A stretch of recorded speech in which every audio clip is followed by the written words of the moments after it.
It's a beautiful day in Pearl Street Mall in Boulder, Colorado.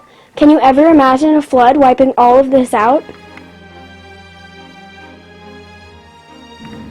The Big Thompson was a flash flood that occurred on July 31st, 1976. It was a devastating flood and it had destroyed many homes. This flood had also taken many lives. Up to 140 people died in this tragedy.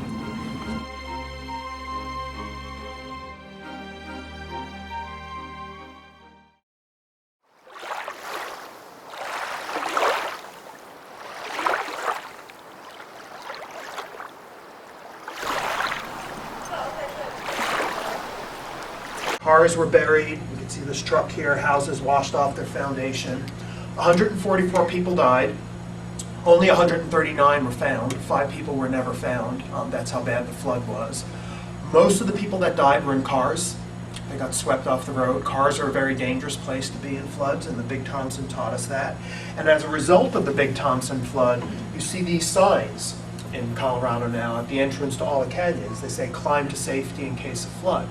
On that night, 800 people survived the flood by getting out of their cars and going up the side of the canyon to safety, and then over the next couple days, helicopters and whatever they could get in there were bringing people to safety. But it was Colorado's worst natural disaster, not its only natural disaster, but its worst natural disaster, and unfortunately it happened to occur on the state centennial celebration.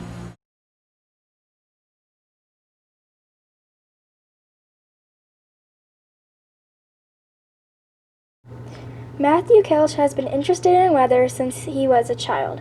In 4th grade, his teacher actually wrote him special tests on the subject.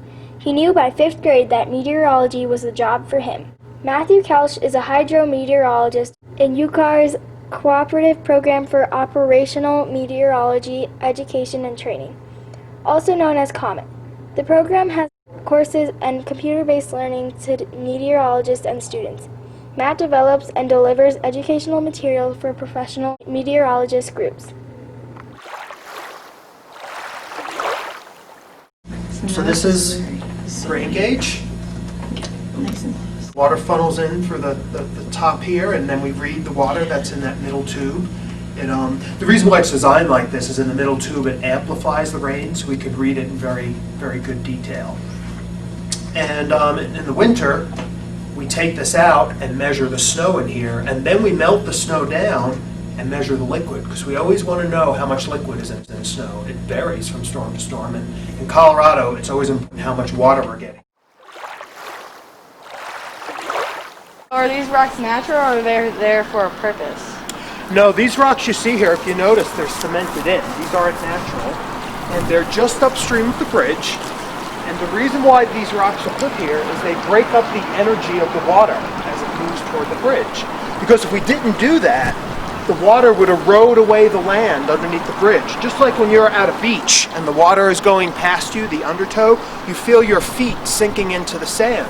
The same thing would happen to the bridge if we didn't control the water. The bridge would sink into the soil and collapse. So these rocks break up the energy when there's a flood and keep the land stable. You also notice there's rocks along the side of the creek, and that's called riprap. And that's the same idea. It's designed to break up the energy of the water, so during a flood, the banks here wouldn't collapse into the creek itself. So this is all part of flood control, and if you look up this way, you'll see that it's deeper, that the floodway is dug into the land. You see the walls on that side and that side, and this is to hold a huge amount of water in a big rainstorm. In a big rainstorm, that opening there would completely fill with water. That's called the 100-year floodway. That's the amount of water we expect to come through here about once every 100 years.